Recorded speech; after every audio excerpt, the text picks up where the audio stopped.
नमस्कार दोस्तों, स्वागत है आपका हमारे चैनल स्मार्ट स्टडी अप्रोच में। और पिछली कक्षाओं में हमने पढ़ा था नाउन। हम जो वर्ग 3 का सिलेबस कंप्लीट कर रहे हैं उसमें हमने नाउन पढ़ लिया है, कंजक्शन पढ़ लिया है, प्रीपोजिशन पढ़ लिया है, आर्टिकल्स पढ़ लिए हैं और हम आज पढ़ेंगे प्रोनाउन। तो हम पढ़ने वाले हैं आज प्रोनाउन, जिसको हिंदी में क्या बोलते हैं? सर्वनाम। सर्वनाम। प्रोनाउन क्या होता है? सबसे पहले हम प्रोनाउन की डेफिनेशन देखेंगे।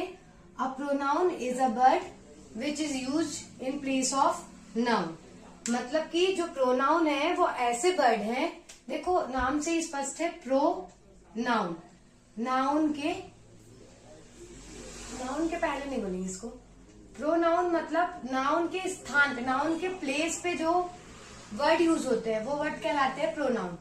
ये यहाँ पे लिखा है which is used in place of noun. अब नाउन किसे कहते हैं ये हमने पिछली वीडियो में बहुत डिटेल में समझा था। हमको पता है कि नाउन किसे कहते हैं? संज्ञा। शॉर्ट में लिखते हैं किसी व्यक्ति, वस्तु या स्थान के नाम को क्या कहते हैं? हम संज्ञा कहते हैं। तो संज्ञा के स्थान पे जो वर्ड यूज होता है उसको हम क्या कहते हैं? प्रोनाउन। अब प्रोनाउन की जरूरत क्यों पड़ी हमको? अगर प्रोनाउन नहीं रहता तो क्या होता? और प्रोनाउन जैसे यहाँ पे लिखा हुआ है कि हम बोल रहे हैं राम एक अच्छा लड़का है, राम 5वीं कक्षा में पढ़ता है, राम सच बोलता है। ठीक है, अब इसमें हम संज्ञा पहचानेंगे। संज्ञा किसको कहेंगे? मतलब नाउन किसको कहेंगे? राम। राम क्या है? नाउन। ठीक है, तो ठीक है, हमारा पहला सेंटेंस राम एक अच्छा लड़का है। जब हम इसको इंग्लिश में कन्वर्ट करेंगे तो राम इज गुड बॉय। ठीक है, पहला हमने ले लिए, नाम ले लिए, राम लिख लिए इसको इंग्लिश में, राम। लेकिन मैं राम के बारे में ही बात कर रही हूँ, फिर मैं बोलूंगी राम एक अच्छा लड़का है, राम 5वीं क्लास में पढ़ता है, राम सच बोलता है। बार बार हमको राम बोलने की जरूरत ना पड़े तो नाउन की जगह पे हम जो वर्ड यूज करेंगे, जैसे राम एक अच्छा लड़का है, वहा, यहाँ राम हटा के हम लगा देंगे वहा, 5वीं कक्षा में पढ़ता है, वह सच बोलता है, वह सच बोलता है। या राम की इंग्लिश अच्छी है तो उसकी इंग्लिश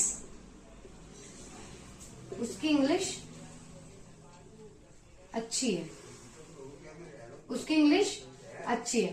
ठीक है, तो यहाँ पे हमने नाउन की जगह पे क्या यूज करे? प्रोनाउन यूज करे, वहा और उसकी। तो ये वर्ड क्या हो गया? ये वर्ड हो गया प्रोनाउन। ठीक है, तो इसका मतलब है कि ऐसे शब्द जो नाउन की जगह पे यूज होते हैं। अभी जब हमने वहा और उसकी नहीं लिखे थे तो इसके पहले यहाँ क्या लिखा था? यहाँ भी राम था, यहाँ भी राम था और यहाँ भी राम था। लेकिन ये नहीं लिखे थे तो इसके पहले हमने राम लिखे थे। तो नाउन की जगह पे जो वर्ड यूज हो रहे हैं वो क्या कहला रहे हैं? प्रोनाउन कहला रहे हैं। ठीक है, अब इससे ये तो समझ में आ गया होगा कि प्रोनाउन किसको बोलेंगे। तो एग्जाम्पल के लिए, जब हमने बचपन में इंग्लिश ग्रामर पढ़ी थी तो इंग्लिश ग्रामर में हमने ये देखा था कि हमको प्रोनाउन की डेफिनेशन याद करवाते थे, नाउन की डेफिनेशन याद करवाते थे और उसके जस्ट बाद हमको एग्जाम्पल भी याद करवाते थे। तो इसका प्रोनाउन का एग्जाम्पल क्या हो जाएगा? जैसे ही, शी, इट, वी, यू, दे, ये सब क्या हो जाएंगे? प्रोनाउन हो जाएंगे। ही का मतलब वह, सी का मतलब वह, इट का मतलब निर्जीव वस्तु के लिए यूज होता है, वी का मतलब हम, यू का मतलब तुम और दे का मतलब वे। इस प्रकार से ये जो नाउन की जगह पे यूज होते हैं ये प्रोनाउन कहलाते हैं। हम ये तो समझ गए कि प्रोनाउन किसे कहते हैं और कौन कौन से वर्ड प्रोनाउन होते हैं। लेकिन अब हम जब इसके काइंड्स देखेंगे तो इसके काइंड्स को हम ब्रीफ में समझेंगे कि किस किस टाइप के काइंड्स होते हैं। इसके बाद हम प्रोनाउन के काइंड्स देखेंगे। अब हम पढ़ेंगे काइंड्स ऑफ नाउन। तो पहला हमारा जो काइंड है वो है पर्सनल प्रोनाउन। पर्सनल प्रोनाउन में मेन जो है हमको याद रखना है पर्सन। इसमें पर्सन चलते हैं, फर्स्ट पर्सन, सेकंड और third. First person, second person और थर्ड पर्सन। जैसे कि मैं बोलूंगी कि हमको मूवी देखने जा रहा है। अब मूवी देखने कौन कौन जाएगा? मैं, तुम और वो चलेंगे। तो मैंने पहला वर्ड क्या बोला? मैं, मतलब कि आई क्या हो गया? First person. तुम मतलब कि यू मतलब सेकंड पर्सन। और वो चलेगा मतलब वहा, मतलब थर्ड पर्सन।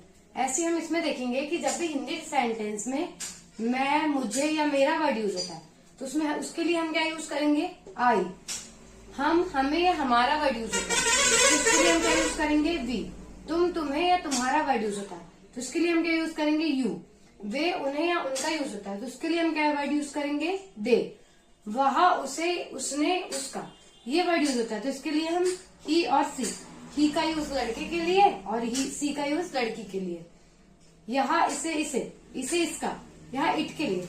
इट हमको पता है निर्जीव, निर्जीव वस्तु के लिए इट का यूज होता है।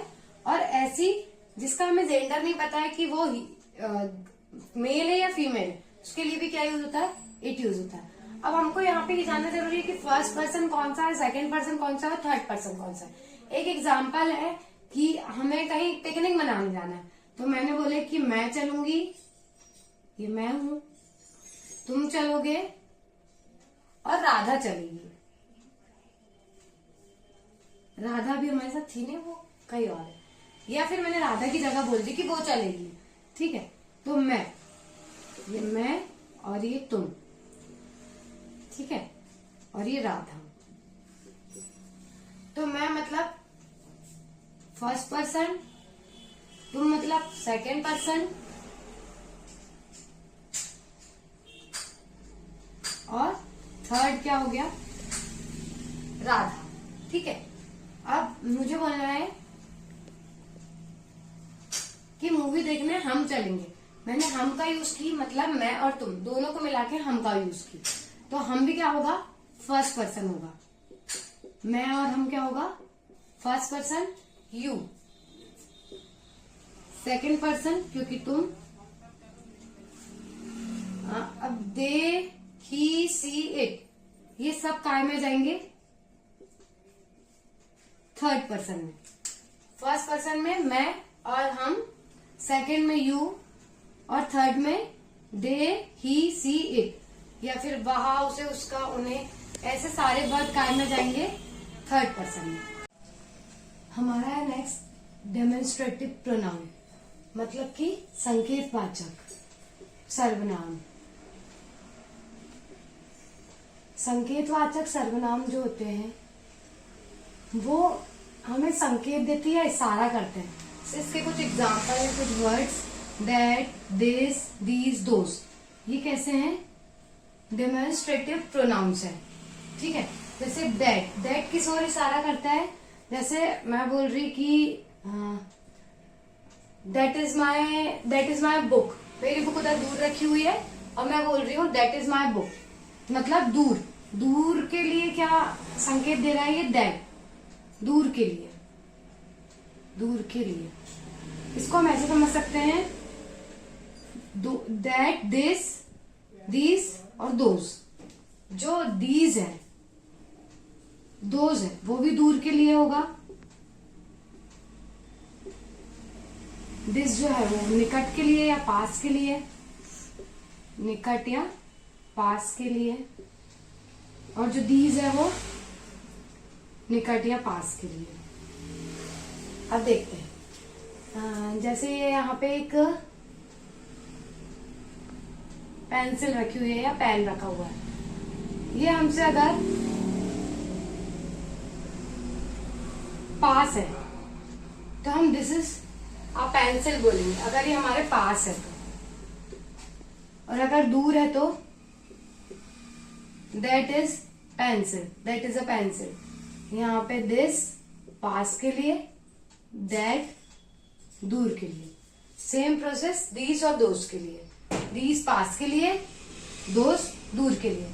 तो ये जो डेमोन्स्ट्रेटिव प्रोनाउंस है, ये चार, these, that, that, this, these, दोस्त, ये चारों, एक दूर के लिए, एक पास के लिए।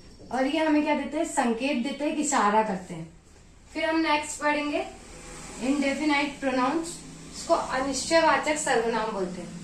मतलब जैसे हमको कंफर्म नहीं पता रहता कि कितने लोग हैं, कितने व्यक्ति हैं, पूरी काउंटिंग परफेक्ट नहीं पता रहती, वो अनिश्चित रहती है। तो अनिश्चित सर्वनाम की ओर इशारा कौन करते हैं, हमारे इनडेफिनाइट प्रोनाउंस, जैसे नन, सम। अब यहाँ पे कोई, यहाँ पे लिखा है वहां कोई नहीं था, नन, कुछ कुछ अमीर हैं, कुछ मतलब सम, इसका सेंटेंस बनेगा सम आर रिच। कुछ लोग अमीर है, सम पीपल आर रिच, ठीक है। वहां कोई नहीं था, नन ऑफ देयर। जैसे यहाँ पे नन, कोई नहीं के लिए नन लग गया और कुछ के लिए सम लग गया। तो जो चीज हमें पता नहीं है, कंफर्म अनिश्चित है, उसके लिए हम क्या यूज करेंगे, इनडेफिनाइट प्रोनाउंस नन और सम। इसके बाद हम नेक्स्ट है हमारा इम्पर्सनल प्रोनाउन। ये जो प्रोनाउन है कर्ता के अभाव में कार्य करता है। कर्ता के अभाव में कर्ता कौन होता है, मतलब सब्जेक्ट। अभी हम टेंस पढ़ेंगे तब सब्जेक्ट ऑब्जेक्ट सब कुछ अच्छे से क्लियर हो जाएगा। पर कर्ता जिससे सेंटेंस स्टार्ट होता है, सब्जेक्ट, जब सब्जेक्ट का अभाव रहता है तो वहां पे इम्पर्सनल प्रोनाउन काम करता है। जैसे वर्षा हो रही है, अब यहाँ पे हमको समझ नहीं आ रहा है कि सब्जेक्ट क्या है, तो हमने वहां पे क्या लगा दिए, इट। इट यहाँ पे क्या है, प्रोनाउन। इट इज रेनिंग, आपके लिए कुछ खबर है। ऑब्जेक्ट हो गया आपके लिए, पर आपका जो है ये मत समझना कि सब्जेक्ट है, आपके लिए कुछ खबर, ये क्योंकि खबर आपके लिए है, ये ऑब्जेक्ट है, सब्जेक्ट नहीं है। तो यहाँ पे क्या होगा, there is some news for you. यहाँ पे देयर क्या हो गया, प्रोनाउन हो गया। तो जहाँ पे कर्ता का अभाव रहता है वहां पे इम्पर्सनल प्रोनाउन वर्क करता है। फिर हमारा 5 है रिफ्लेक्सिव प्रोनाउन, इसको निजवाचक संज्ञा कहते हैं, वो सर्वनाम कहते हैं। निजवाचक मतलब खुद के लिए। जैसे एग्जाम्पल हो जाएगा myself, ourself, yourself, himself, themself. एक सेंटेंस देखते इसका कि वह स्वयं को नुकसान पहुंचाती है। किसको नुकसान पहुंचाती है, स्वयं को। स्वयं मतलब खुद को, खुद मतलब निजी, अपना, निजवाचक, रिफ्लेक्सिव प्रोनाउन। तो सी हर्ट्स हरसेल्फ। जहां पे भी herself, himself, yourself, ourself ये दिखे तो ये कौन सा प्रोनाउन है, रिफ्लेक्सिव प्रोनाउन। अब इसके बाद हम 6 देखेंगे। अब हम देखेंगे डिस्ट्रीब्यूटिव प्रोनाउन, जिसको हिंदी में बोलते हैं व्यष्टिवाचक सर्वनाम। ये जो प्रोनाउन है इसका यूज एक एक या हर एक की ओर इशारा करने के लिए किया जाता है। जैसे each, every, either, neither, either, neither, each, every, हर एक या प्रत्येक, इनके ऊपर इशारा करने के लिए किसका यूज किया जाता है, डिस्ट्रीब्यूटिव प्रोनाउन का। फिर उसके बाद हम देखेंगे एम्फेथिक प्रोनाउन, जिसको हिंदी में बोलते हैं दृढ़ता सूचक सर्वनाम। जैसे हमने इसके पहले एक देखा था टाइप, उसमें देखा था myself, ourself, themself, yourself. तो इसका प्रयोग जब सब्जेक्ट पर दबाव डालने के लिए किया जाता है तब वो कौन सा प्रोनाउन कहलाता है, एम्फेथिक प्रोनाउन। इसका प्रयोग जब कहाँ पे, सब्जेक्ट पे, सब्जेक्ट पे दबाव डालने के लिए किया जाता है तो कौन सा प्रोनाउन कहलाता है, एम्फेथिक प्रोनाउन। जैसे यू कॉमा, यहाँ पे ध्यान रखेंगे कॉमा जरूर लगाए, you comma yourself are responsible for your problem, मतलब तुम्हारी परेशानी के जिम्मेदार तुम स्वयं। किस पे दबाव डाल रहा है वो, सब्जेक्ट पे। तो you and yourself are responsible for your problem, तब कौन सा प्रोनाउन कहलाएगा, एम्फेथिक प्रोनाउन। फिर नेक्स्ट है इंट्रोगेटिव प्रोनाउन। तो इंट्रोगेटिव मतलब कि प्रश्नवाचक, इसको तो ज्यादा समझाने की जरूरत नहीं है। जो वर्ड प्रश्नवाचक है, जैसे 5W से भी हम जान सकते हैं, 5W रहते हैं, what, why, which, when, why, who, ये सब क्या होते हैं, प्रश्नवाचक। इसमें भी ये सब वर्ड होंगे तो वो इंट्रोगेटिव प्रोनाउन होगा। अब लास्ट हमारे 2 और टाइप बचे हैं, रेसिप्रोकल प्रोनाउन, परस्पर संबंधवाचक सर्वनाम। जैसे ईच अदर, वन अनदर, मतलब ये जो है रेसिप्रोकल प्रोनाउन, ये परस्पर संबंधवाचक है। एक दूसरे को आपस में जोड़ने के लिए, एक दूसरे का आपस में रिलेशन बताने के लिए, संबंध बताने के लिए इनका यूज होता है। जैसे रवि और मोहन एक दूसरे से लड़े, Ravi and Mohan fought with each other. जैसे इसमें आया आखिरी में ईच अदर, तो ये परस्पर संबंधवाचक प्रोनाउन है जो एक दूसरे के संबंध, परस्पर संबंध बताने के लिए यूज होते हैं। नेक्स्ट है एक्सक्लेमेटरी प्रोनाउन, आश्चर्यबोधक। अब इसमें तो ज्यादा समझाने वाली बात ही नहीं है, ऐसी चीज जिसमें हाँ सुनकर हमको आश्चर्य होता है, जैसे यहाँ पे एग्जाम्पल है क्या, वहां रेस जीत गया, जहाँ पे हम मतलब सॉफ्ट होते हैं सुन के, जैसे वॉट, और ये तो सिंबल भी उसका ही है एक्सक्लेमेटरी का कि ही वॉन द रेस, ठीक है। फिर है रिलेटिव प्रोनाउन। रिलेटिव प्रोनाउन थोड़ा समझने वाला है क्योंकि इसमें वही वर्ड यूज होते हैं जो हमारे इंट्रोगेटिव प्रोनाउन में यूज हुए थे, पर ये जो है वो जोड़ते हैं आपस में दो सेंटेंस को या फिर एक दूसरे को। जैसे यहाँ पे एग्जांपल है, that is the toy which I bought, ये वही खिलौना है जो मैंने खरीदा है। तो ये दो सेंटेंस एक साथ जुड़े हैं काय से, विच से, तो ये कौन सा प्रोनाउन है, रिलेटिव प्रोनाउन। अब हम इसके बाद सब्जेक्टिव केस देखेंगे, ऑब्जेक्टिव केस देखेंगे प्रोनाउन का। ये यहाँ पे पूरे टाइप्स हमारे होते हैं समाप्त। अब हम पढ़ने वाले हैं सबसे important part, pronoun, subjects, objects. जो हमने अभी पर्सनल प्रोनाउन पढ़ा था उसमें हम सब्जेक्ट ऑब्जेक्ट फॉर्म पढ़ेंगे। अब आपको पता है कि जो सब्जेक्ट होता है वो कौन होता है, जो कर्ता होता है वो सब्जेक्ट होता है, और कर्म कौन होता है, जो हम कार्य करते हैं उसको क्या बोलते हैं, कर्म बोलते हैं। अब ये सब्जेक्ट ऑब्जेक्ट फॉर्म में क्या है, प्रोनाउन हम क्यों पढ़ते हैं, जैसे मैंने बताया था स्टार्टिंग में कि राम अच्छा लड़का है, राम 5वीं में पढ़ता है, राम सच बोलता है, राम कभी झूठ नहीं बोलता है। तो हम बार बार राम का नाम ना ले, इसीलिए क्या करते हैं, हम राम एक बार लिखते हैं, फिर उसकी जगह हम ही, दे, ये जो प्रोनाउन फॉर्म्स होती है वो लगा लेते हैं। इसके लिए हम क्या पढ़ते हैं, प्रोनाउन पढ़ते हैं। अब यहाँ पे ऐसे ही है जैसे कि एक बार आ गया मैं, अब सेंटेंस में वापस कि मैंने राम को 5 रुपए दिए, मुझे उसने पहन दिया, ऐसे हमको बोलना है। तो हम सब्जेक्ट, और जब उसको बाद में ऑब्जेक्टिव फॉर्म में लिखना है तो उसी का ऑब्जेक्ट लिखेंगे। जैसे यहाँ आई का क्या हो गया, मी, यू का यू रहेगा, वी का अस हो जाएगा, ही का हिम हो जाएगा, सी का हर हो जाएगा, और इट का इट रहेगा।